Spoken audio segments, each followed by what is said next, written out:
বলছি যে জনসাধারণের ভোগান্তি দিয়ে কোনো কাজ এখানে হবে না। কারো ভোগান্তিতে আমি যতদিন থাকবো তার মধ্যে দুইটা বিষয় আমি প্রাইমারিলি দেখব, সর্বোচ্চ ইয়েতে দেখব।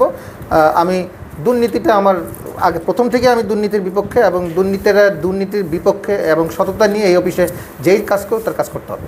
আমি প্রথমে এসে আমার একজন তহসিলদার সাসপেন্ড করেছি। হ্যাঁ, দুর্নীতির বিষয়ে আমার জিরো টলারেন্স থাকবে, এটা একেবারে প্রথম কথা হইল। সেকেন্ড হচ্ছে যে জনভোগান্তি, আমি আমাদের এডিসি সাহেব এবং সকল অফিসারকে বলে দিয়েছি, ভাই তুমি না দিতে পারলে আইনে কভার করে না, ভাই চলে যান, আমি পারবো না, আমার দরকার নেই আপনাকে 3 দিন ঘুরে দিকে দেখি, কালকে আসেন, পরশু আসেন। এবং আমার যখন কর্মচারীকে এটা মেসেজ দিয়ে দেওয়া হয়েছে যে কোনো রকম, এবং সকল অন্যান্য অফিসেও এই মেসেজ দিয়ে দেওয়া হয়েছে যে যদি না হয় আইনে না আবার কাভার করে আশা দিয়ে লাভ নেই, আপনি বলে দেন যে ভাই পারবো না কিংবা হচ্ছে না।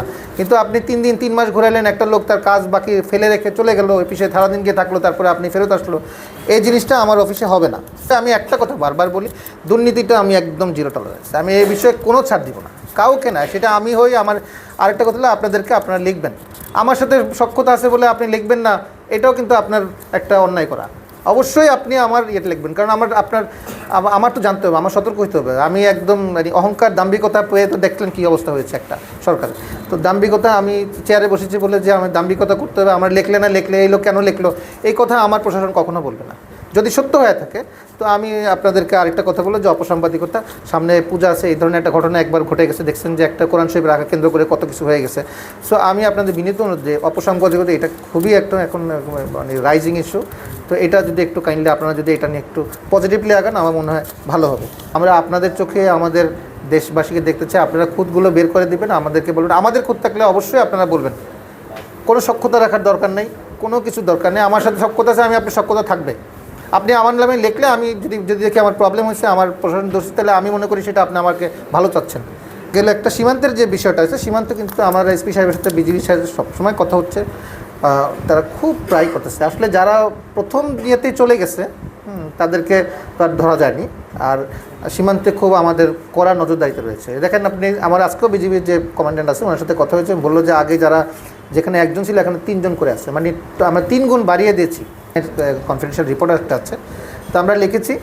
লেখার সাথে সাথে দেখলাম পরের দিন আমাকে ক্যাবিনেট থেকে আমাকে চিঠির কপি পাঠিয়ে দিয়েছে, এই যে এখানে আছে চিঠিটা, যে মাননীয় উপদেষ্টা মহোদয় রোডস অ্যান্ড হাইওয়েকে মানে বাকি কাজটা আমাদের সরকারি কলেজে আমাদের খরচে করে দেওয়ার জন্য অনুমোদন দিয়েছেন।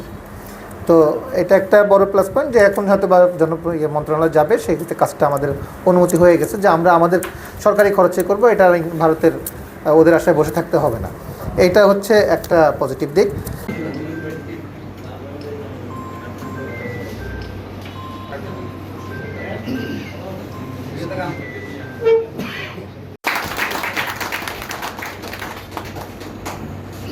পত্রিকার নাম, যদি কোনো সামাজিক সংগঠন জড়িত থাকেন এগুলো বলবেন। আমি ডিস্ট্রিক্ট করেসপন্ডেন্ট চ্যানেল আই,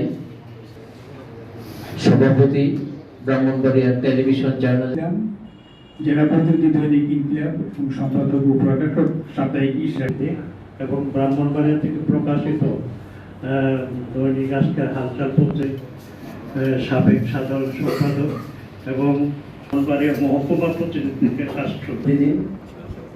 আমি আগে ডেলিস্টারে কাজ করতাম, 3 মাস কাজ করেছি ডেলিস্টার।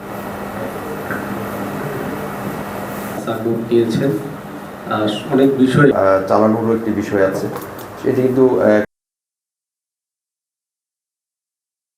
আবারও ধন্যবাদ জানাচ্ছি এত সুন্দর একটা অনুষ্ঠানের আয়োজন করার জন্য।